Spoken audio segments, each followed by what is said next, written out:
पूरे पाकिस्तान को मालूम है कि ये सियासी बुनियादों पर बनाए हुए केसेस हैं और इंशाल्लाह हम अपने इंसाफ यहाँ की अदालतों से भी से तलबगार हैं और जो सबसे बड़ा ऊपर इंसाफ देने वाला है हम उस पर अपना यकीन रखते हैं कि इंशाल्लाह ताला देर हो जल्दी हो इंशाल्लाह हमें इंसाफ मिलेगा।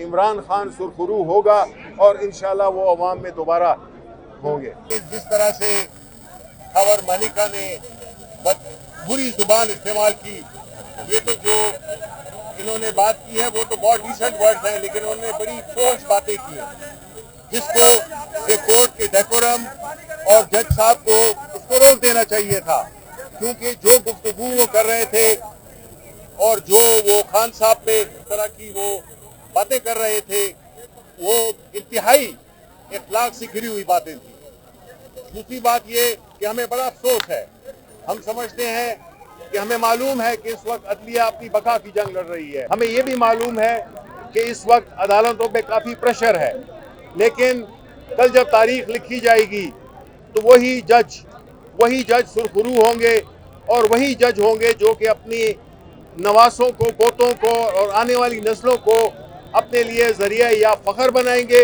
या एक ज़रिया एक हज़ीमत बनाएंगे या रुसवाई बनाएंगे। इसलिए ये बड़ा अहम है कि इंसाफ के मनसब पे बैठकर आपको इंसाफ करना चाहिए। इंसाफ का मतलब ये है कि फ़ौरन जब तक और नज़र भी आए इंसाफ होता हुआ, और ये जो चीज़ें डिलेइंग टैक्टिक्स हैं इससे मकसद सिर्फ़ और सिर्फ जो पॉलिटिकली मोटिवेटेड केसेस हैं उनको आगे डिले करना ताकि उनकी ज़मानतें ना हो सकें और उनको रिलीफ ना मिल सके।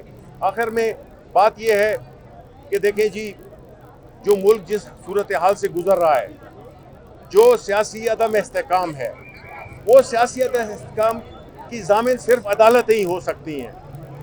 अदालतों पे एक भारी बोझ है कि वो इंसाफ करें और इस मुल्क में जो सियासी बुनियादों पर बनाए हुए केसेस हैं, ख़ास तौर पे खान साहब पे और बुशरा बीवी पे, और अगर आप ये देखें कि वो लोग जिन्होंने ये केस बनाया है, इससे पूरे पाकिस्तान की ख़वातीन की तौहीन हुई है। वो कई लोग जो कि चाहे वो पार्लियामेंट में बैठे हों, कहीं पे भी बैठे हों, उनको एक्सपोज कर दिया है कि उनकी शादियों को भी किसी भी वक्त उस पर सवालात उठाए जा सकते हैं और उसको मुतनाज़ा बनाया जा सकता है। पूरे पाकिस्तान को मालूम है कि ये सियासी बुनियादों पर बनाए हुए केसेस हैं और इंशाल्लाह हम अपने इंसाफ यहाँ की अदालतों से भी से तलबगार हैं और जो सबसे बड़ा ऊपर इंसाफ देने वाला है हम उस पर अपना यकीन रखते हैं कि इंशाल्लाह ताला देर हो जल्दी हो इंशाल्लाह हमें इंसाफ मिलेगा।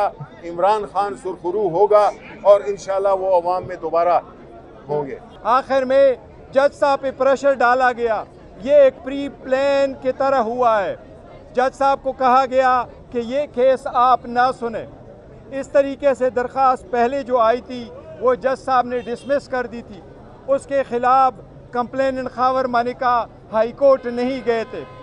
इसलिए आज जज साहब ने ये ऑर्डर किया है कि मैं हाई कोर्ट को लेटर लिखता हूँ, आज ही लेटर जाएगा, हाई कोर्ट फैसला करेगी कि ये केस दोबारा मैंने सुनना है या किसी और जज ने सुनना है। हम इसकी मजम्मत करते हैं, हम ये कहते हैं ये इंसाफ नहीं है, ये नाइंसाफ़ी है, ये फंडामेंटल असूलों के और बुनियादी हकूक़ के मनाफी है, ये इंसाफ का कत्ल है।